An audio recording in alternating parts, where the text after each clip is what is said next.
श्री शिवाय नमस्तुभ्यम। हर हर महादेव। दोस्तों, पूज्य गुरु जी ने अभी अपनी कल की शिव महापुराण की कथा में शुक्रवार के दिन किया जाने वाला एक घी के दीपक का एक ऐसा विशेष उपाय बताया है जो उन्होंने आज तक अपनी किसी भी कथा में नहीं बताया है।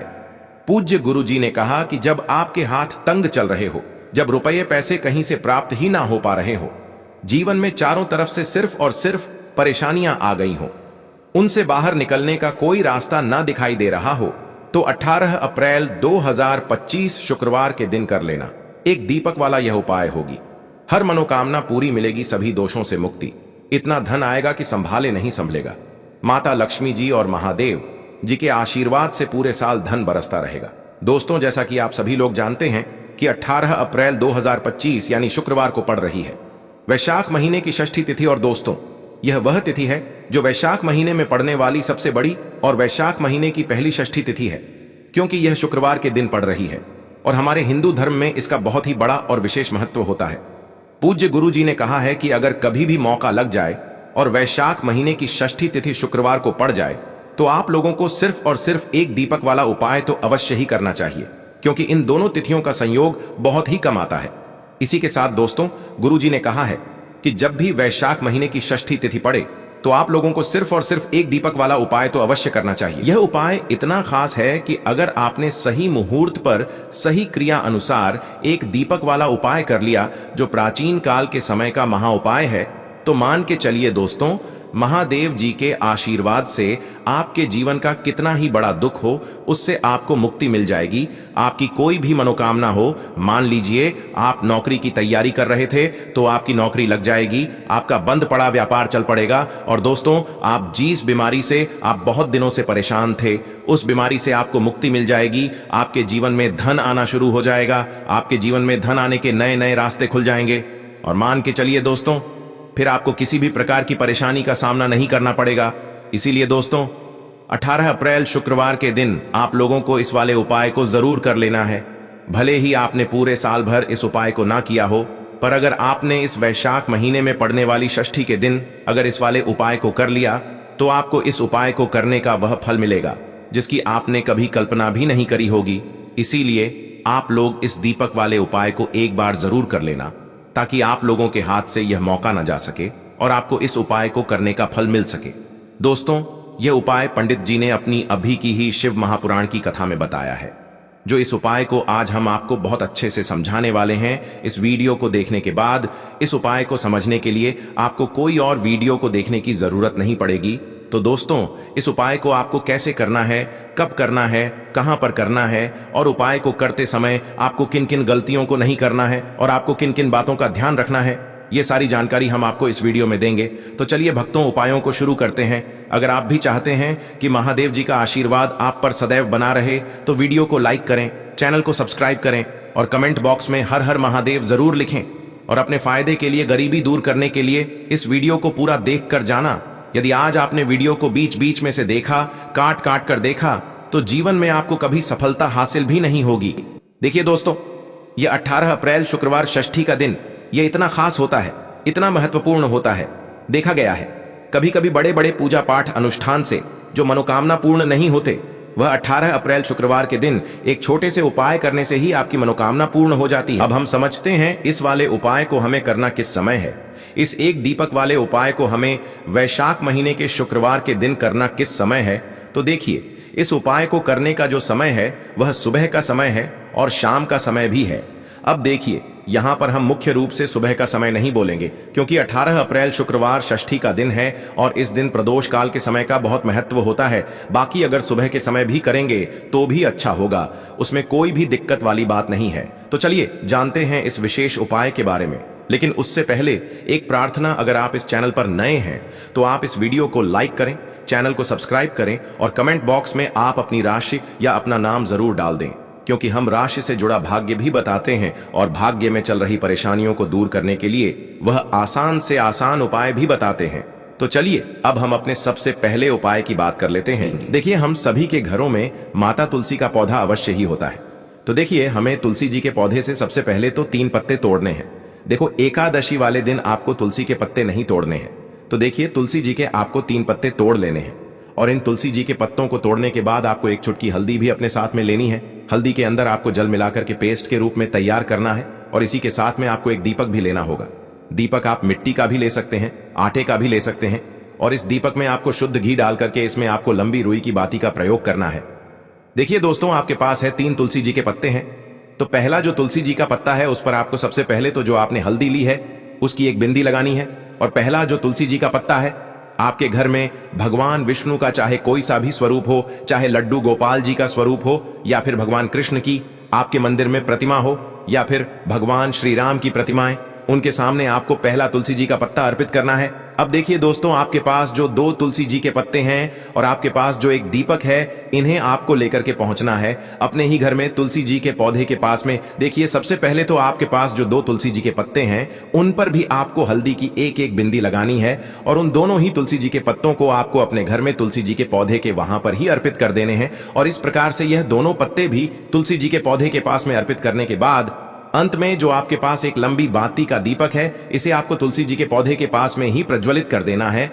जो भी व्यक्ति अपने ही घर पर इस प्रकार से तुलसी जी के 3 पत्तों का यह उपाय कर लेता है तो उसका परिवार हमेशा खुश रहता है।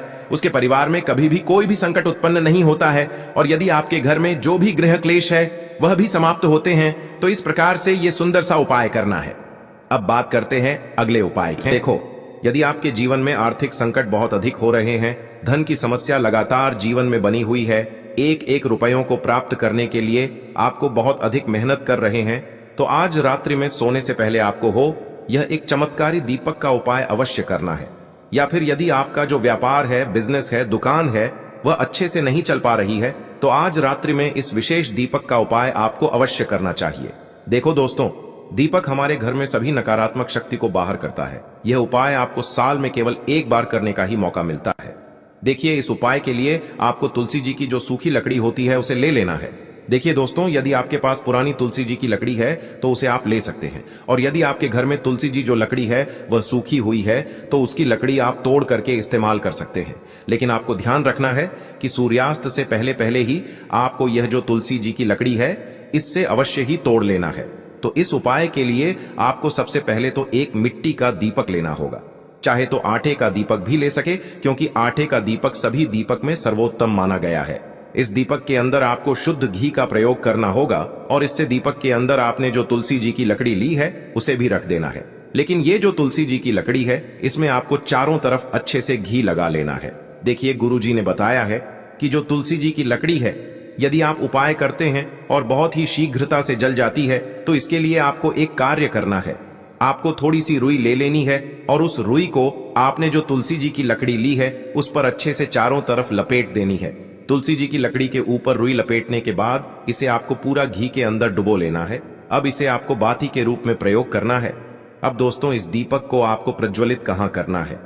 तो इस दीपक को आपको या तो भगवान विष्णु के सामने प्रज्वलित करना होगा या फिर आपको भगवान श्री राम के सामने प्रज्वलित करना होगा या फिर भगवान कृष्ण के सामने, यानी कि भगवान विष्णु के जो भी अवतार हैं उनके सामने आप ये दीपक प्रज्वलित कर सकते हैं। या फिर आप इस दीपक को माता तुलसी जी के सामने भी प्रज्वलित कर सकते हैं। पूज्य गुरु जी ने बताया है कि जो भी व्यक्ति इस प्रकार से तुलसी जी की डंडी से यह दीपदान कर देता है उसके जीवन में कभी भी धन की समस्या नहीं होती है। इसीलिए आपको यह पूरे साल में केवल एक बार ही मौका मिलता है। इस उपाय को करके देखना, आपकी सभी इच्छाएं जरूर पूर्ण होंगी। यह जो उपाय है रात्रि में सोने से पहले करना है। इस उपाय के लिए आपको 2 हरी इलायची लेनी होगी। हरी इलायची आपको साबुत लेनी है, खंडित नहीं होनी चाहिए। और इसी के साथ में आपको मात्र थोड़ा शहद लेना है। शहद आपको मात्र आधा चम्मच या फिर उससे भी कम ले लेना है। और इसी के साथ में आपको एक दीपक ले लेना है। दीपक आप चाहे तो मिट्टी का भी ले सकते हैं और आप चाहे तो शुद्ध आटा मढ़कर उसका दीपक भी आप तैयार कर सकते हैं। इस दीपक के अंदर आपको मौली का जो धागा आता है, कलावा का, उसकी बाती का प्रयोग करना होगा। यानी कि इस दीपक के अंदर आपको लाल रंग की बाती का प्रयोग करना होगा और इस दीपक के अंदर आपको शुद्ध घी का प्रयोग करना होगा। अब यह सारी सामग्री लेकर के आपको अपने घर में जो भी मंदिर है वहां पर पहुंच जाना है और आपको माता लक्ष्मी के किसी भी स्वरूप के सामने बैठ जाना है। अगर माता लक्ष्मी की फोटो है, माता लक्ष्मी की प्रतिमा है तो उनके सामने आपको बैठ जाना है। अगर माता पार्वती की प्रतिमा है तो उनके सामने आपको बैठ जाना है, यानी कि किसी भी माता के स्वरूप के सामने आपको बैठ जाना है। अब देखिए, सबसे पहले तो आपको माता रानी के सामने थोड़ी सी चावल की ढेरी बना देनी है, यानी कि थोड़े से अक्षत के दाने आपको माता रानी के सामने रखना है। उसके बाद आप जो एक दीपक लेकर के गए हैं, उस दीपक को आपको उन्हीं चावल के दानों के ऊपर रख देना है और फिर इस दीपक को आपको माता रानी के सामने प्रज्वलित कर देना है। देखें, इस दीपक को प्रज्वलित करते समय आपको ओम महालक्ष्मी नमः इस मंत्र का लगातार जाप करते रहना है। दीपक को प्रज्वलित करने के बाद आप जो 2 हरी इलायची लेकर के गए हैं, उसमें से एक हरी इलायची को तो आपको उसी दीपक के अंदर डाल देनी है और वहीं पर आपको कम से कम 21 बार ओम महालक्ष्मी नमः इस मंत्र का जाप कर लेना है। अब आपके पास जो शहद है और एक हरी इलायची है, उसे सीधे आपको लेकर के पहुंच जाना है भगवान शिव के मंदिर में। पूज्य गुरु जी ने बताया है कि यह उपाय आपको सिर्फ और सिर्फ शाम के समय ही करना होगा। शाम को जब भी सूर्यास्त का समय होता है तो उस समय आपको यह उपाय करना है। लेकिन सबसे पहले तो आपके पास जो एक हरी इलायची है, उसे आपको उस शहद के अंदर अच्छे से डुबो देना है, यानी कि शहद का लेपन उसे हरी इलायची के ऊपर चारों तरफ आपको कर देना है। अब यह जो शहद से युक्त हरी इलायची है, इससे आपको भगवान शिव के शिवलिंग पर अर्पित कर देनी है और आपको वो श्री शिवाय नमस्तुभ्यम इस मंत्र का लगातार जाप करते रहना है। फिर इसके बाद आपको एक लोटा जल भी अपने साथ लेकर के जाना है, तो यह एक लोटा जल भी आपको धीरे धीरे शिवलिंग पर समर्पित कर देना है और आपको श्री शिवाय नमस्तुभ्यम इस मंत्र का जाप करते रहना है। फिर इसके बाद आपको अपने घर आ जाना है। इस प्रकार से आपको यह उपाय कर लेना है। तो चलिए दोस्तों, जान लेते हैं गुरु जी द्वारा बताए गए दूसरे उपाय के बारे में। देखिए, इस उपाय के लिए आपको लेना है 11 चावल के दाने। गुरु जी ने कहा है चावल के दाने खंडित नहीं लेने हैं, बिल्कुल साबुत होने चाहिए। उसके साथ में आपको लेना है एक बेलपत्र। बेलपत्र का भी एक नियम है, अगर आपके पास बेलपत्र नहीं है तो आप शिवलिंग से उठाकर उसको पुनः शुद्ध जल से धोकर इस्तेमाल कर सकते हैं। इस प्रकार आपको बेलपत्र लेना है। इसके बाद आपको एक लोटा जल लेना है। अब यह सब सामग्री लेकर आपको जाना है महादेव के मंदिर में। देखो, अब आपको उत्तर साइड में खड़े हो जाना है और सबसे पहले आपको एक बेलपत्र अपने हाथ पर और 11 चावल दाने रखकर शिवलिंग के ऊपर अपना नाम और गोत्र बोलते हुए समर्पित कर देना है और ओम नमः शिवाय श्री शिवाय नमस्तुभ्यम का लगातार जाप करना है। अब आपको जो एक लोटा जल साथ में लेकर आए थे, उसे धीरे धीरे बेलपत्र और चावल दाने के ठीक ऊपर आपको समर्पित करते जाना है और शिव पुराण के मूल मंत्र श्री शिवाय नमस्तुभ्यम का 11 बार जाप करना है और अपनी मनोकामना बोलते जाना है।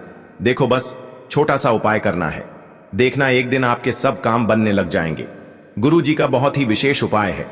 चलते हैं तीसरे उपाय की तरफ। देखिए, इस उपाय के लिए आपको एक तांबे के पात्र के अंदर सबसे पहले अपने घर से शुद्ध जल लेना है। फिर इसी के साथ में आपको मात्र थोड़ा सा शहद लेना होगा। शहद आपको आधा चम्मच या फिर उससे भी कम लेना है और इसी के साथ में आपको एक प्यारी सी बेलपत्र ले लेनी है। बेलपत्र यदि आपको नहीं मिल पाती है तो भगवान शिव के शिवलिंग पर चढ़ी हुई बेलपत्रों को आप पूर्ण शुद्ध जल से धो करके उपयोग कर सकते हैं और बेलपत्र जो है वह कहीं से भी कटी फटी खंडित नहीं होनी चाहिए। अब ये तीनों सामग्री लेकर के सीधे आपको पहुंच जाना होगा भगवान शिव के मंदिर में। यह उपाय सुबह से लेकर के शाम तक किसी भी समय कर सकते हैं। देखिए, सबसे पहले तो आपके पास जो शहद है, उससे आपको अपने सीधे हाथ की चिटी उंगली के जो पास वाली उंगली होती है, अनामिका उंगली, उसमें थोड़ा सा शहद आपको लेना है और इससे फिर आपको शिवलिंग पर जहां माता अशोक सुंदरी का स्थान होता है, वहां पर आपको ओम का निर्माण करना है। लेकिन जलाधारी के बिल्कुल बीच में जो स्थान होता है, उसे माता अशोक सुंदरी का स्थान कहते हैं और इसी स्थान पर आपको शहद से ओम का निर्माण करना है। अब दोस्तों, आपके पास जो एक बेलपत्र है, उसे आपको अपने सीधे हाथ की हथेली पर रखना है और महादेव से आपको अपनी विशेष मनोकामना, आपके जीवन में जो भी संकट चल रहे हैं, जो भी समस्याएं चल रही हैं, जो भी जीवन में दुर्भाग्य बना हुआ है, आप अपने किसी भी कार्य में सफल नहीं हो पा रहे हैं, तो जिस भी प्रकार की आपकी समस्या है, उसे दूर करने के लिए आपको महादेव से प्रार्थना कर लेनी है। और फिर यह जो एक बेलपत्र है, इससे आपको शिवलिंग पर माता अशोक सुंदरी वाले स्थान पर समर्पित कर देनी है। देखिए, जहां पर आपने ओम का निर्माण किया है, उसी के ऊपर आपको यह बेलपत्र भी समर्पित कर देनी है। देखिए, बेलपत्र की चिकनी साइड का हिस्सा शिवलिंग से स्पर्श होगा और इसकी जो डंडी है वह आपको जलाधारी की ओर रखनी है। बड़ी पत्ती वाला भाग शिवलिंग की तरफ रहेगा।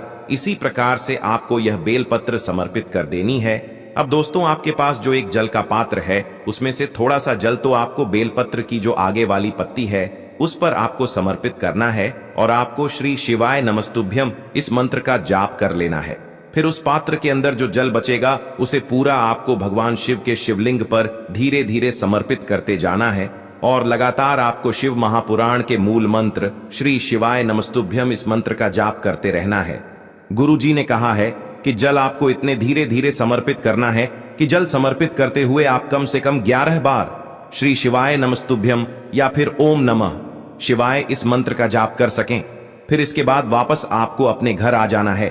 इस प्रकार से आपको यह उपाय कर लेना है। आप देखेंगे कि आपकी सभी मनोकामनाएं अवश्य ही पूरी होंगी। यह उपाय आपको अवश्य करने हैं। इस वीडियो में हमने आपको 3 से 4 महाउपाय आपको बताए हैं जो आपको शुक्रवार के दिन करने हैं। अगर आपके मन में उपाय से जुड़ा कोई भी सवाल है तो आप कमेंट बॉक्स में पूछ सकते हैं। अगर आपको हमारी ये वीडियो पसंद आई हो तो हमारे इस वीडियो को लाइक करें, चैनल को सब्सक्राइब करें और कमेंट बॉक्स में लिखें हर हर महादेव, जय मां। लेना देखो एक गोल बाती का दीपक, आप चाहें तो मिट्टी का ले सकते हैं या फिर घर से शुद्ध आटा मढ़कर उसका दीपक आप तैयार कर सकते हैं। इसके बाद आपको लेना है शुद्ध गाय का घी। अगर वो नहीं है तो कोई भी देसी घी इस्तेमाल कर सकते हैं जिससे आपको दीपक प्रज्वलित करना है। देखो, अब ये सब सामग्री लेकर आपको जाना है प्रदोष काल में आपके घर पर तुलसी जी के घेरे के पास में। देखो, ये उपाय तो आपको अवश्य करना है। देखो, वहां पहुंचकर सबसे पहले वो दीपक आपको प्रज्वलित कर देना है और ओम नमो भगवते वासुदेवाय नमः का 11 बार जाप करना है। उसके बाद आपको अपने सीधे हाथ में थोड़ी हल्दी लेकर उस दीपक में अपना नाम और गोत्र बोलते हुए डाल देना है। उसके बाद माता लक्ष्मी से आपको प्रार्थना करना है कि हे महालक्ष्मी, हमारी सभी दुख तकलीफों को दूर करो। हे महादेव, हमारे सब दुख कष्टों को खत्म करो। इस भावना से आपको ये उपाय करना है। अगर आपको हमारी वीडियो पसंद आए तो हमारे चैनल को सब्सक्राइब जरूर करें। हर हर महादेव।